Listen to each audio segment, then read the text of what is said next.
is Jeremiah chapter 48 verse tugod sa verse 1 may tungod kini sa judgment on Moab or ang hukom sa Moab. Tanaw na to nganong dukman ang Moab. Okay, verse 1 mao kini ang giingon sa Ginoo nga labing gamahanan bahin sa Moab. Pagkalaot sa Nebo nga nagunob na ilog og naulawan ang Kiriatim ug nalumpag ang lig-on nga kuta niini. Naanaw na ang kabantog sa Moab. Didto sa Hesbon naglaraw ang mga kaaway batok. Kani miingon sila gun-ubon ta ang nasod sa Moab. Ang lungsod sa Madmen pay lumon ug ang kasundalukan musulong niini. So ang Dios magapanalangin siyang pulong. So Moab is isa na sa anak ni Lot. O duha man tong anak ni Lot. Asin Moab is apo ni Lot. O kay ang mama sa Moab anak man ni Lot. So apo ni Lot. Okay. So naay hukom nga dangat ni Lord sa Moab ug unsa hinungdan nga nung hukman sa Ginoo ang Moab. So matud pa dinhi alaot unsa ka pagkalaot ang Nebo kay magunob kuno ang Nebo. Nebo means height. Manang gingarian sa isa sa gingarian sa kaaway is anaa sa kining lang sa cliff or height. Nebo means height. Magunob kini ang syudad sa Kiriatim will be humiliated and captured. Matud pa ang Kiriatim pud kuno malumpag ang iyang kuta ug nahanaw na ang kabantog sa Moab. Mawala na ang kabantog ang pagkailado didto sa Moab ug didto sa Hesbon naglaraw ang mga kaaway batok kaniya. Ningon sila kun ubunta ang nasod sa Moab. Ang lungsod sa Madmen pailumon ug ang kasundalukan mosulong niini. So kung itugot ni Lord ang hukom, dili na gyud siya mo babag sa iyang gamiton sa iyang paghukom.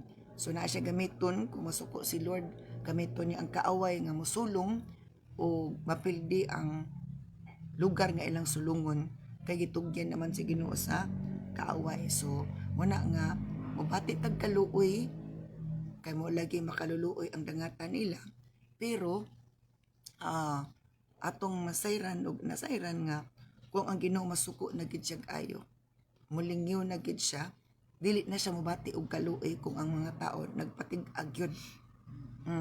Dili na gid siya mobati kaluoy. So mo na nga ang mga tao is makaluluoy gid sila kung dili na ang Ginoo maluoy. Kay itugyan naman sa kaaway. Itugyan na sa kaaway. Dili na pugnan sa Ginoo ang kaaway nga mosulong kay mao na ang pagpadayag sa hukom sa Ginoo, kalagot sa Ginoo, kapungot sa Ginoo. So unsa nahitabo kay gisulong naman sila, nagunob naman, gitugutan naman sa Lord ang kaaway. Verse 3, naninggit ang mga lumulupyo sa Horonaim, kamatay ug kalaglagan. Naninggit sila kay grabe man ang kaaway ni sulong naman gyud og anda mo patay gid sa ilaha. So naninggit ang mga tao matud pa sa pulong sa Ginoo. Perting syagit nila na ay kamatay ug kalaglagan, nagunob gayud ang Moab ug mabati ang hilak sa kabataan. So wala ang mga tao dito, nagkaguliyang sila, nangalisang sila, nangyabaw sila sa kadlok kay nga naman nasuko naman si Lord, o nasuko na siya. Kung masuko si Lord ang iyang gugma, dili na niya bati kung dili ang kapungot niya. Diyos siya nga may gugmaon, apan ko ang tao mag-abusar, ang katawan mag-abusar, ang iyang gugma dili na niya ipatigbabaw, ang kasuko na iyang ipatigbabaw. So maingon din nga Ginoo man ka sing anong ingana man. So napo ingana sa igsuon sa pamilya. Kung ang ang tao pigsuon nagpatig-an na wala gyud siya madawdaw nga kaluoy sama sa mga katawan sa Ginoo kung dili na sila magpatuo, dili gid kaluoy sa Ginoo ilang ani ilang madawat kung dili kapungot sa Ginoo. So nagbakho sila samtang nagtunga sa kabungturan sa luhit kay nadungog man nila ang singgit sa kalaglagan sa ilang paglugsong paingon sa Horonaim.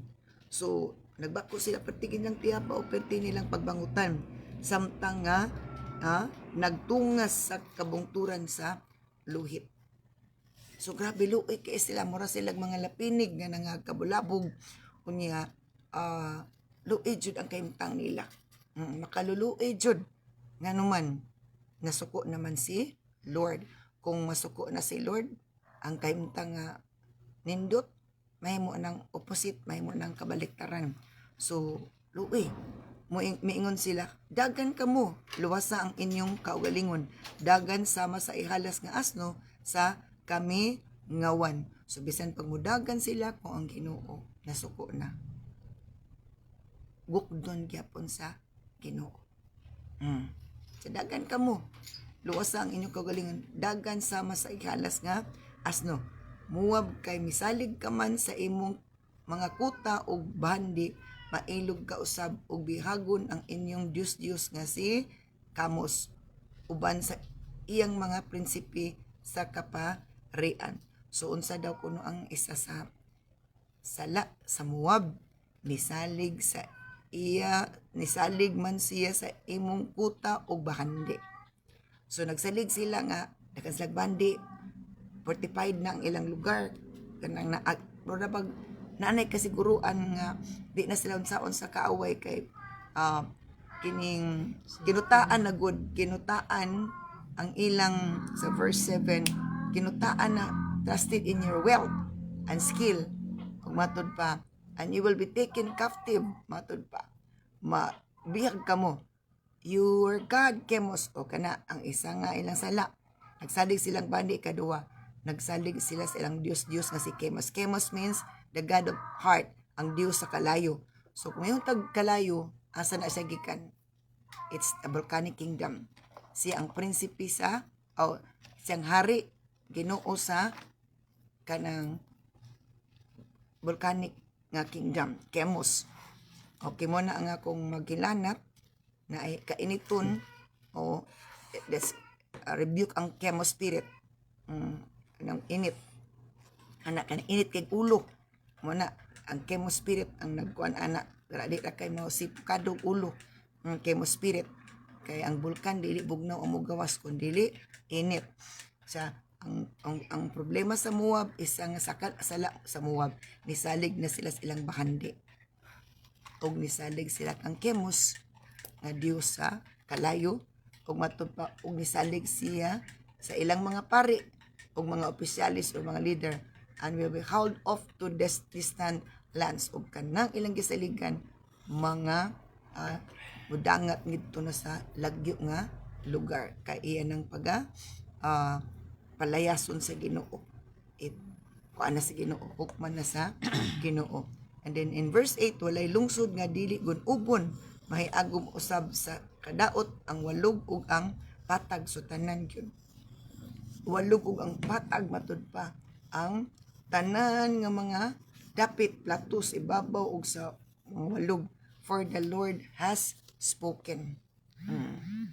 Ang Ginoo nagsugid na, nagsulti na nga ang tanan nga mga dapit sa mga nagsalig na sa ilang bahandi, nagsalig na sa ilang Diyos, nagpalaban sa ilang Diyos apan ang buhi nga Diyos ilang gisalikway.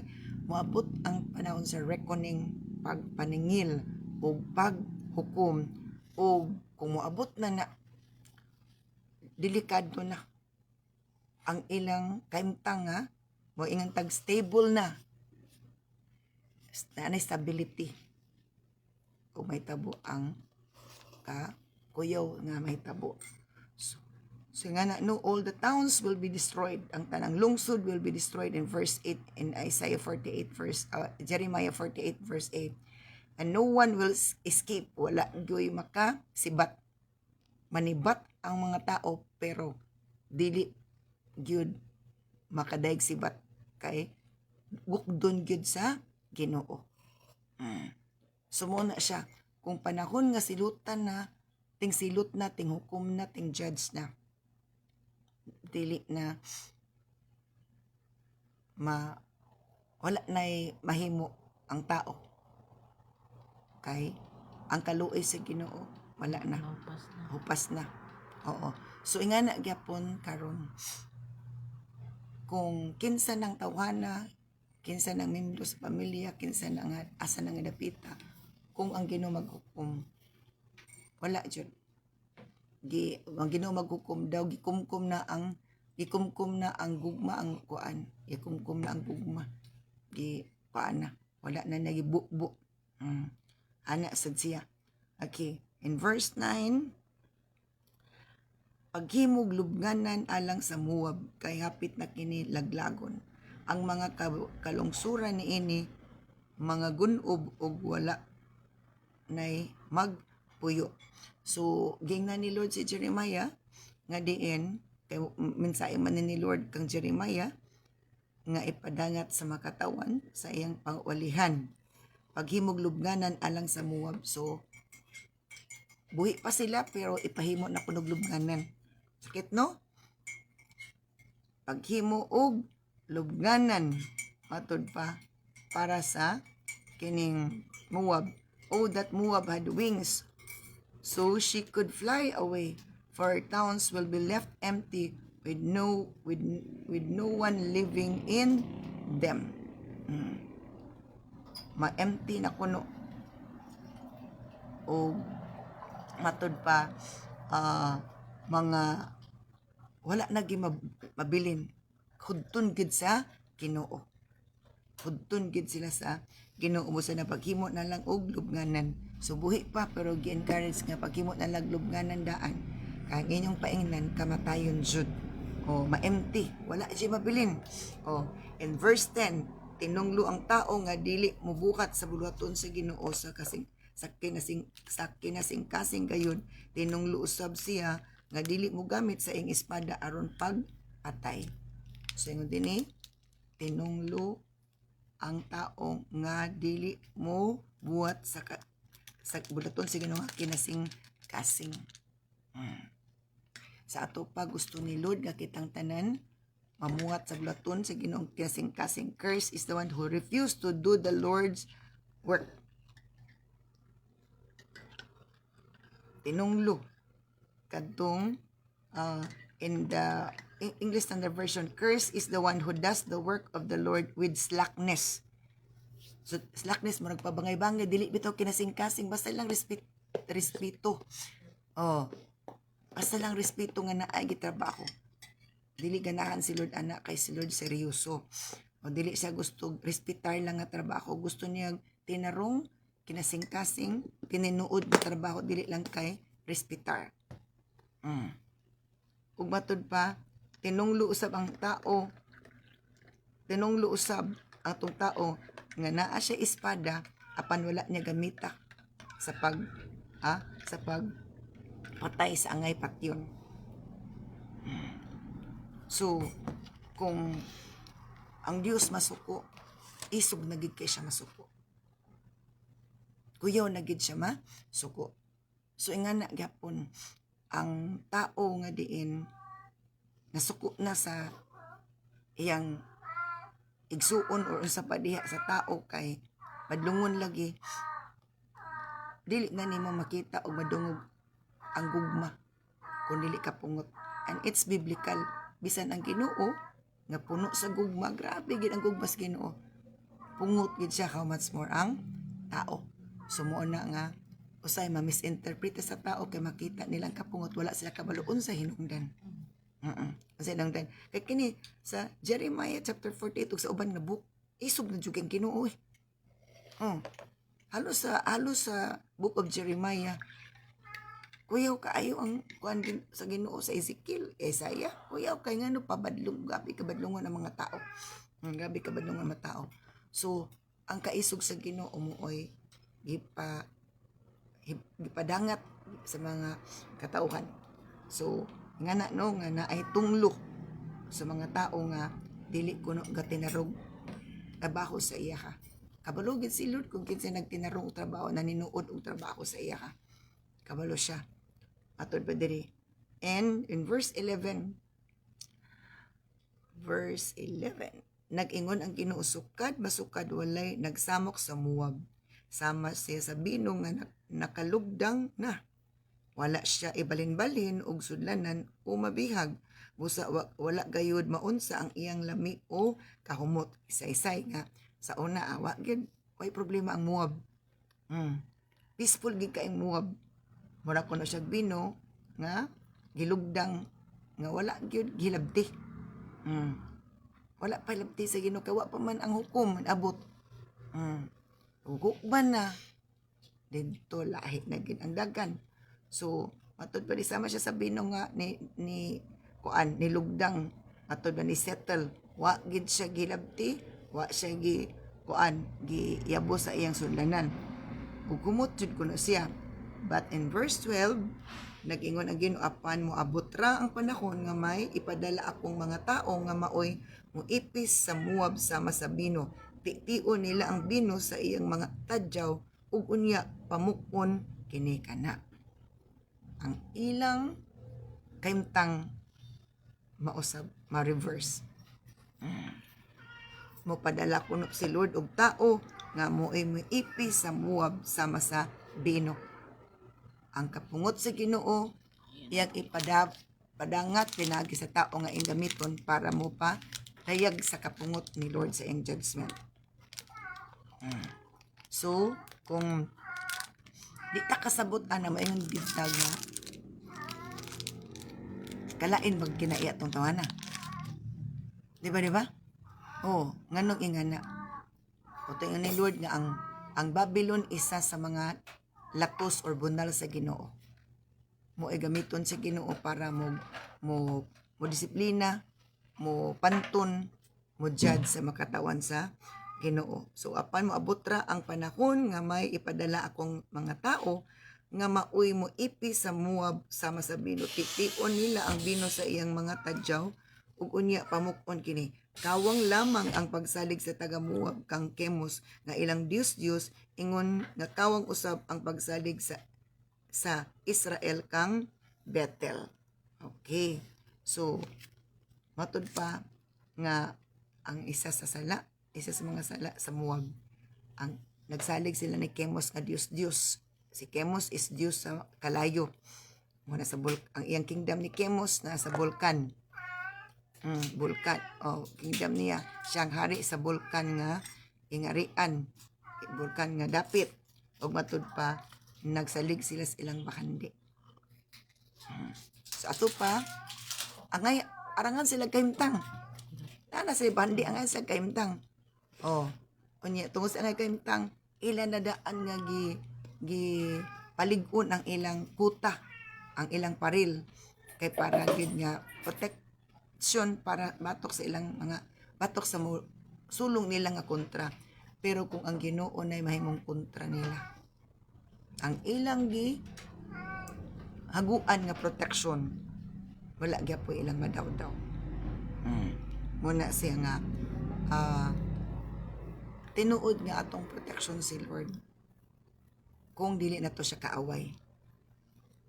Tinuod nga nay protection si Lord sa atoa sa tanang area kung kanang area ka atong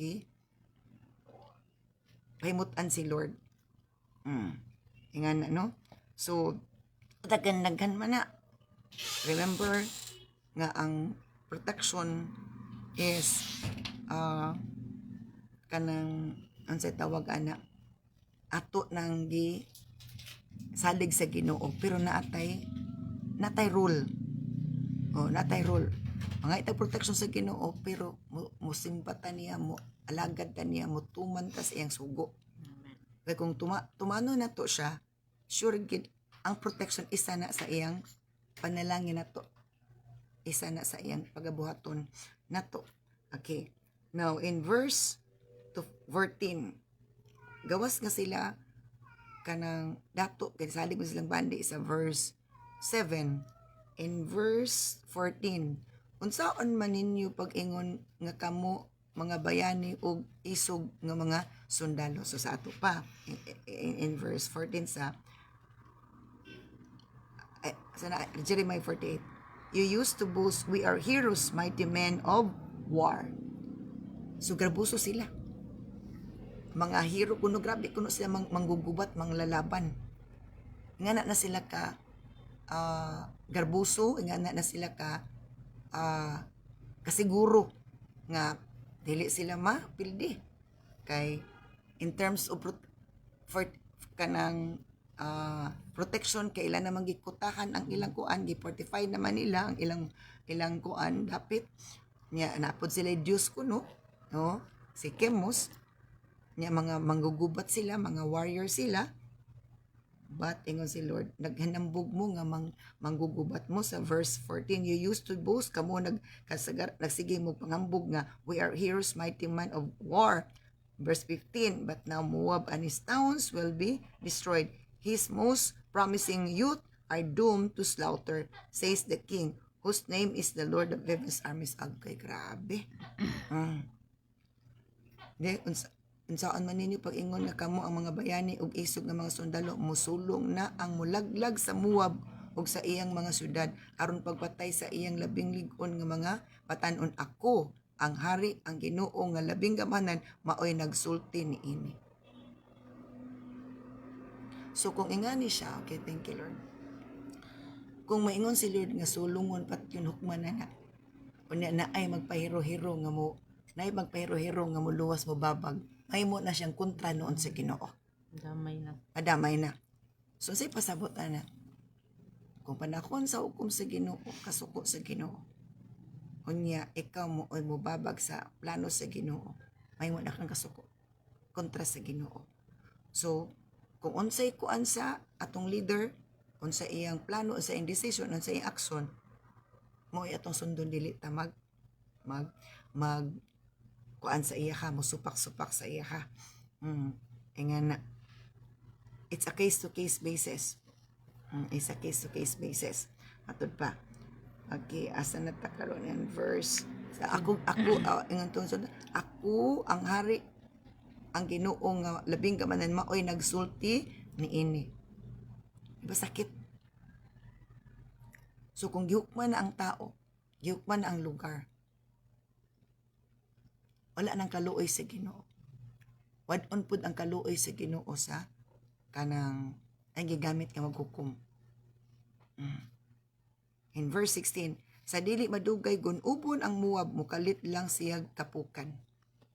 Ato pa, kung kinsay prone, kinsay naka pila na para sa hukom sa Ginoo, moabot yun ang kuan nga luoy na gid siya. Sa dili madugay gun-ubon ang Moab, mukalit lang siya kapukan.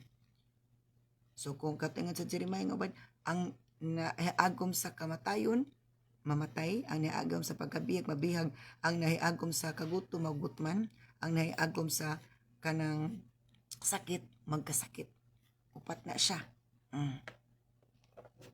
So, muon na ang kasi sa silot sa Ginoo sa iyang kasuko kung ang tao magpatig-a. Kung ang tao magpatig-a, kung ang Ginoo na magpapatig-a, dili na ipakuan ang gugmaluit jud ang tao.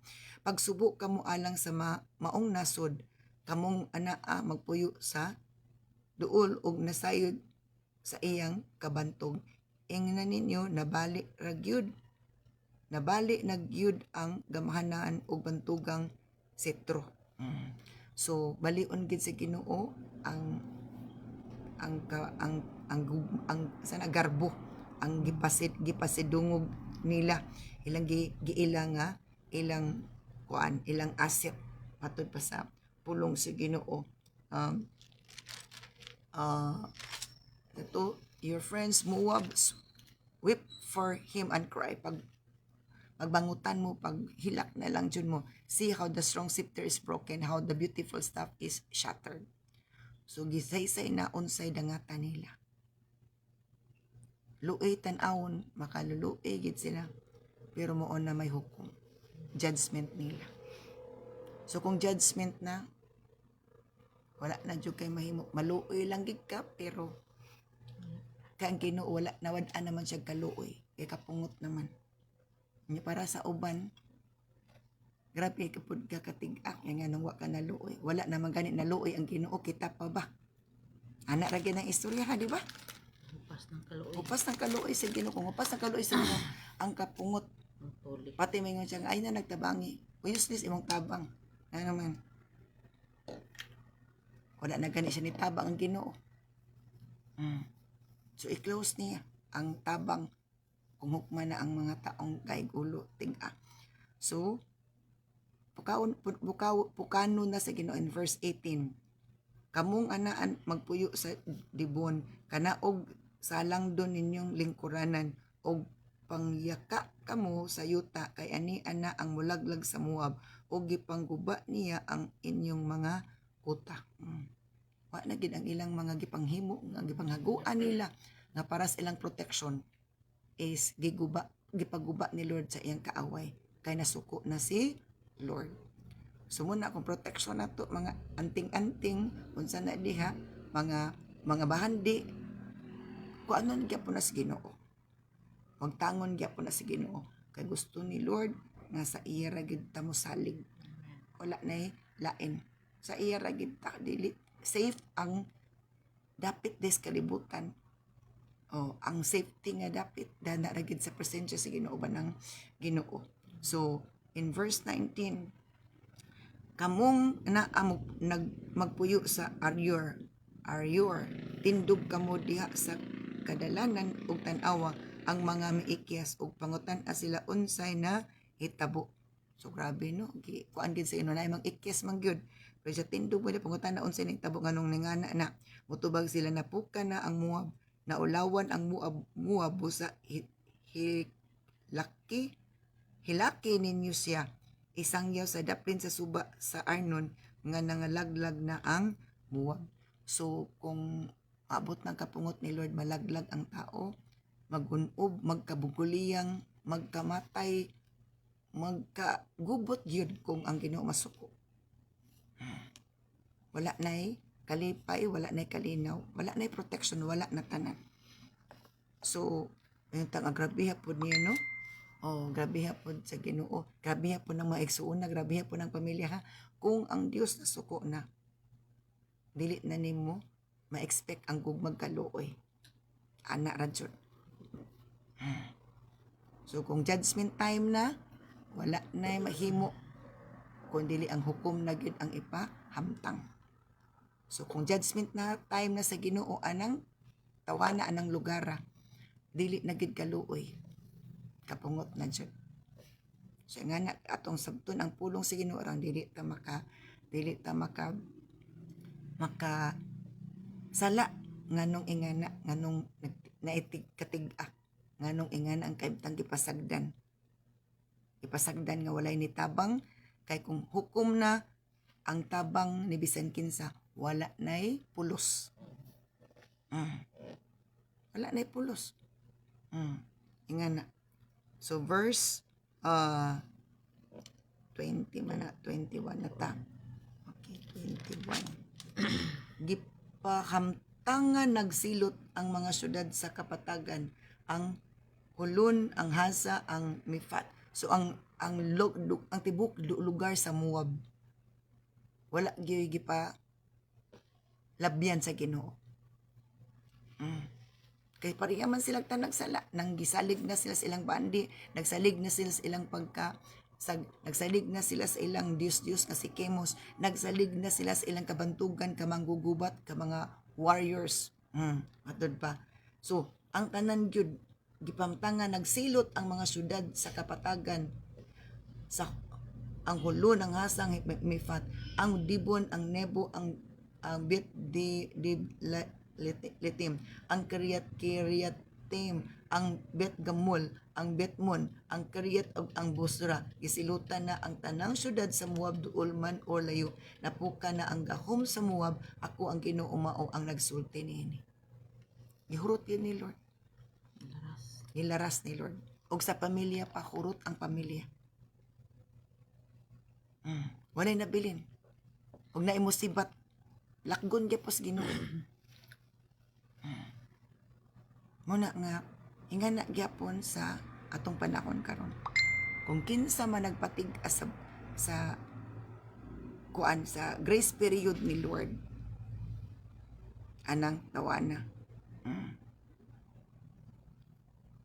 Is kung di gid siya patuo, panahon sa hukman na siya sa Ginoo, wala gid siya mahimo. Wala siya mahimo. In verse 26, ang Ginoo moingon, paimna hangtod nga makubog na ang Moab tungod sa iyang pagsupil kanako, maligid siya sa iyang tinuka ug kataw-an siya sa katawhan. So paimnon sa kapungot sa Ginoo.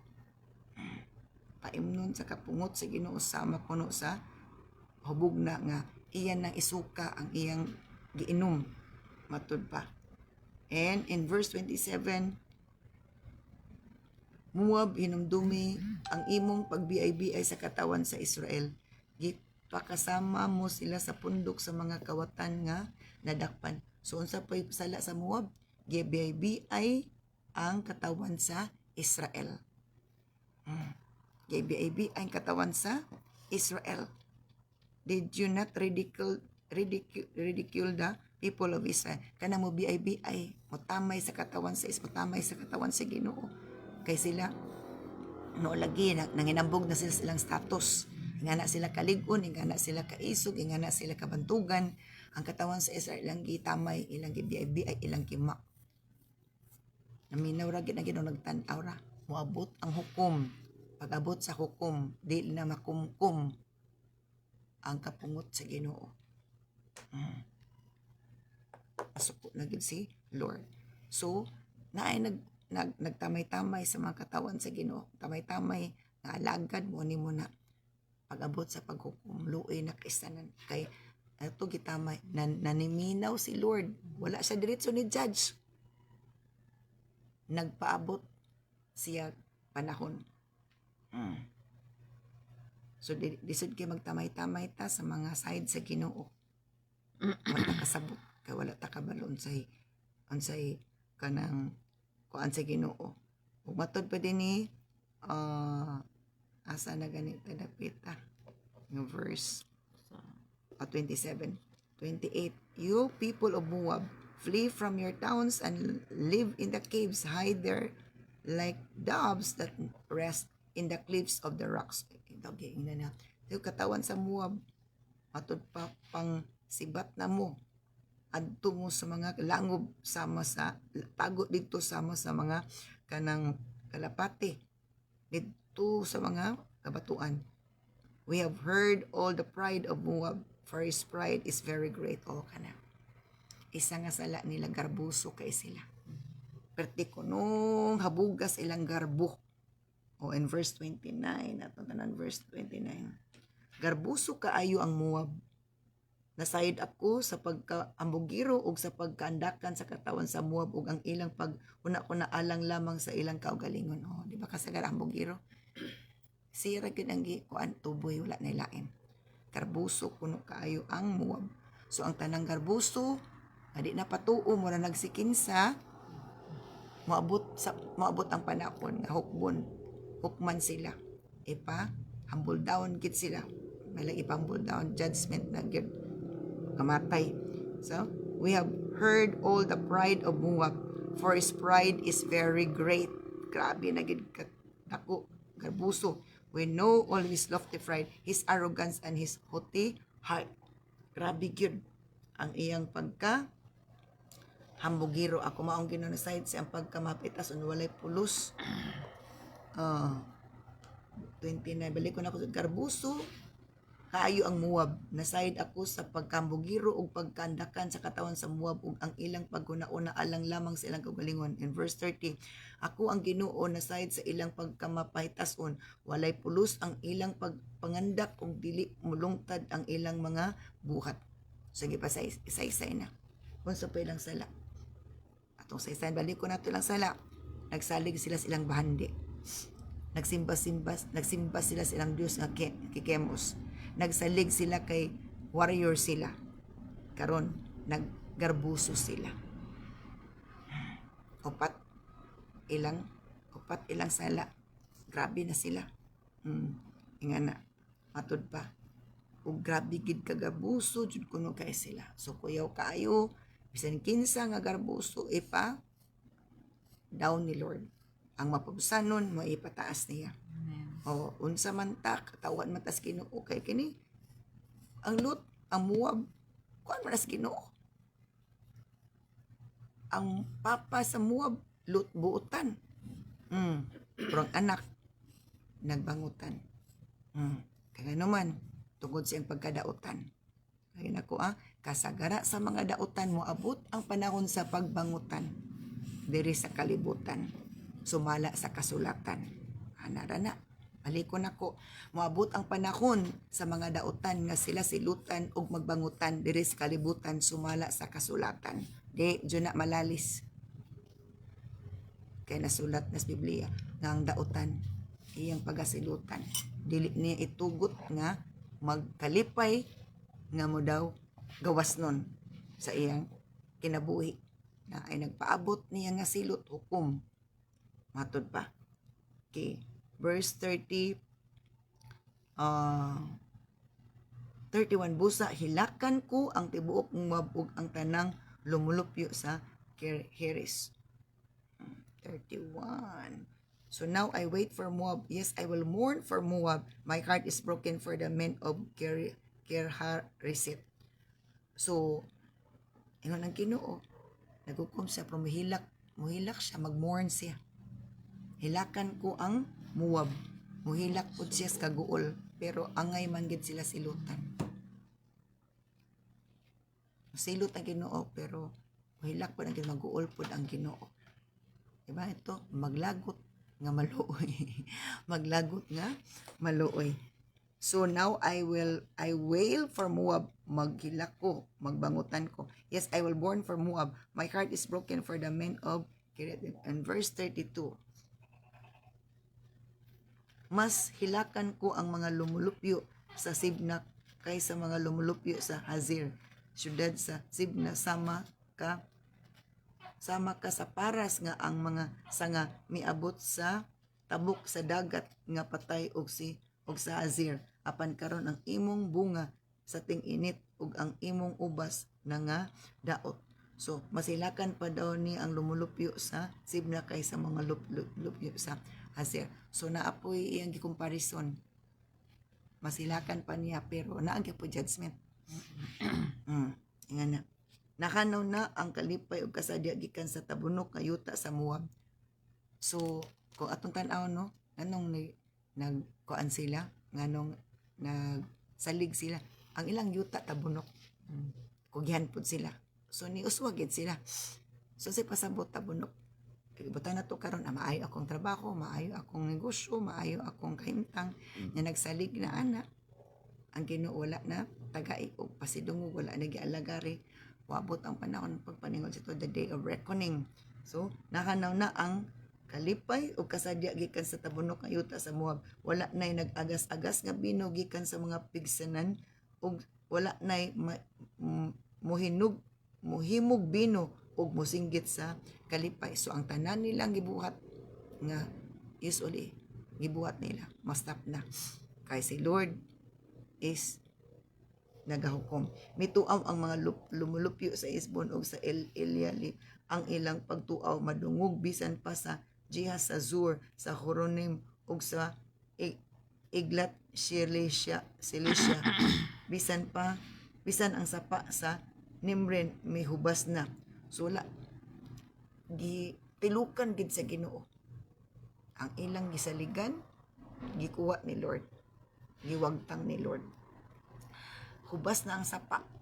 Wala na. So sa ato pa affected ng ilang pangita ang ilang farm.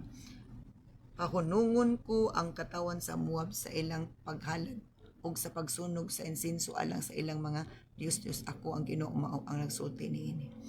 So kay gusto ni Lord nga ma-stop na ang pagsimba sa Diyos. So iyan ang gihukmon. Aron wala na magkalad sa Diyos, ang manghalaray iyan ang gipuo. Again, aron ang wala na maghalad-halad sa mga Diyos ang naghalad iyan ang puuhon aron ma-stop ang halad. Kanasuko na si Lord. Nagsubo ako pag-ayo alang sa Moab ug sa mga lumulupyo sa Kerheri sama sa usa ka tawo nga nagtugtog og huni sa paglubong pinaagi sa plauta kay ang tanan nilang naangkon nga kabtangan nakanaw na man kana nakalikon ako. Nasubo ako pag-ayo alang sa Moab. So naghukom siya pa nagsubo siya pero wala say mahimo. Kundi Kan gyapon siya. sakitan gyapon siya. Anak pa din ingon din kanito nga. Anak pa naghilak-hilak nga humana sawa pa. Kasi nga na din na pwede nga na. Huwag naagya po'y kalambikitan sa tabo karon. So to, nagsubo human ni Lord si Luti ang mataga Moab, nagsubo siya. Naghilak siya, nagsubo siya. Di kay anak pa naghilak-hilak paluoy karon sa kuan wala to. So inga na nga dili na to matugkad ang hinungdan nga nung usay di na to mabaw andi na to matugkan ngon nga na pero naa na gid sa Biblia nga kung panahon ang tao nga dautan kong silutan magbangutan bisan tuod ang Ginoo nagsilot apan magsubo gyapon siya. Sa verse 36 baliko nako aron klarohon nato ni ingon ang Ginoo nasubo ako pag-ayo alang sa Moab ug sa mga lumulupyo sa Kerheri sama sa usa ka tawo nga nagtugtog og guni sa paglubong pinagi sa plauta kay ang tanan nilang angkon nga kabtangan nahanaw naman. Apan ang tanang nagpakiskis sa ilang ulo ug namarkas sa ilang bungot gisamara nila ang ilang kamot ug nagbisti sila sako. So wala na din sila. Wala na sila nagpasigarbo sa ilang kuan kawalingon. Nagbangutan asad sila sa atop sa kabalayan ug mga plasang publiko. Walay laing madungog kundili ang mga pagminatay kay gipusgay kuman ang Moab sama sa tadyaw nga wala na kinahanglan na ako ang Ginoo mao ang nagsulti niini. So grabe. Ang Ginoo nagpaluyo. Nagsilot na pungot na gid ang Ginoo. Iya naging giyabog, gihubsan, gitulukan, gikuhaan tanan sa ilang gisaligan. Napusgay na gayud ang Moab, hilaka mo, naulawan pag-ayo ang Moab, nagunob na kini og gihimo na kining katawhan sa tanang nasod nga kataw-anan di ay gihimo na kining kataw-anan sa tanang nasod nga naglibot niini. So ang Ginoo masuko jud si Lord. Masuko gid si Lord sa mga taong dautan. Manggahi. Aliko na ko masuko si Lord sa mga taong dautan ug sila magbangutan diri sa kalibutan sumala sa kasulatan. Dili tugutan ni Lord nga mulungtad ang ilang pagkadautan. Gusto ni Lord puukon ilang pagkadautan para masayod ang tanan sa kalibutan nga ang Ginoo masuko bisag puno siya sa gugma apan kung abusahan siya magsalig ng tao sa iyang kadato sa iyang kabantugan kalig-on sa padigisaligan niya si Lord mo putol mo pukan ana matod pa. In verse 40 moingon ang Ginoo ako ang Ginoo nagsaad nga may usa ka nasod nga sama sa usa ka agila nga musak dap sa Moab. So gikuanan ni Lord nga na isa ka nasod nga imo sakdap mo silot sa Moab. Sa mo na gamiton pagsilot. Mailog ang kalungsuran ug ang mga kuta ni adtong adlaw malisang ang kasundaluan sa Moab sama sa babae nga nagbati. So gisaysay naon sa ilang dangatan. Muna nga naingon ang Ginoo nga mintras napay time maghinulsol o mag-take action kang tinuod na ginulsol magbuhat og maayong buhat na anay kabag-uhan. Kay kung dili ta mo patuo sa Lord, kita gyapoy alkansi og daghan mga amo. Ug unsa may atong gisaligan, dili na mo saril. Gusto nilod sa iya ta magsalig. So kung tabante sila, mga kugihan sila, kugihan gid sila. Pero dito na sila nagsalig tanan. Ang Ginoo wala na nila tagaig bili. Wala na ilang giato bili. So luoy ang gidangatan nila. So careful ta igsuon kay ang Lord mohukom gid siya. Mosilot gid siya sa angay silutanan. Pero mo ganti siya sa angay sa iyang ganti. Ug dili basta-basta nga ganti, higanti pero higanti pud ang atong pagig-awayan. Sabi. Pero na kasiguruan sa kadaugan bisan paghiganti atong kontra kung side tas Ginoo, dako na kaganti ang kadaugan. Ana ra jud na. So kung dili ta kabalo mo sabot sa mga pagtulunan sa Ginoo, mga kasuguan sa Ginoo, usupak ta. Pag-abot sa panahon, kita ra gyapon alkansi. So, nay mga panahon nga gihimaraot ta sa tao kay nagpatig-at ta. Pero atubangan sa Ginoo sakto ka. Kay dili ko malipay kung ikaw mo tabang sa akong gisilutan. Kay silot na nga panahon, wala nay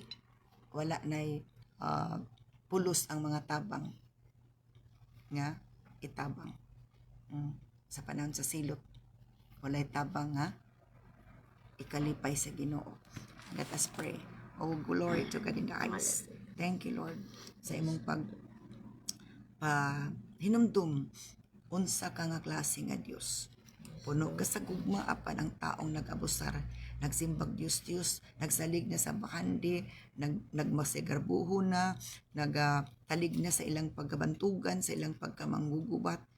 Apan Lord, nasuko ka o masuko jud ka. Ikaw ganong Dios ang magahatag og salabutan sa matag usa nga angay kami o Lord nga magatahod kanimo, magatuman kanimo, magasunod kanimo, magasalig kanimo kay kasaligan ka man sa tanang panahon. Dalagon kasoy katapusan siluhik imong pulong sa mga mili nga dugo nga amo kining hinumduman og amo kining mapamalandungan nga ikaw gayud maayog buutan apan kung ikaw masuko daghan gayud magbangutan diri sa kalibutan. Himayay dungog para kanimong tanan lamang Lord sa ngalan ni Jesus. Amen.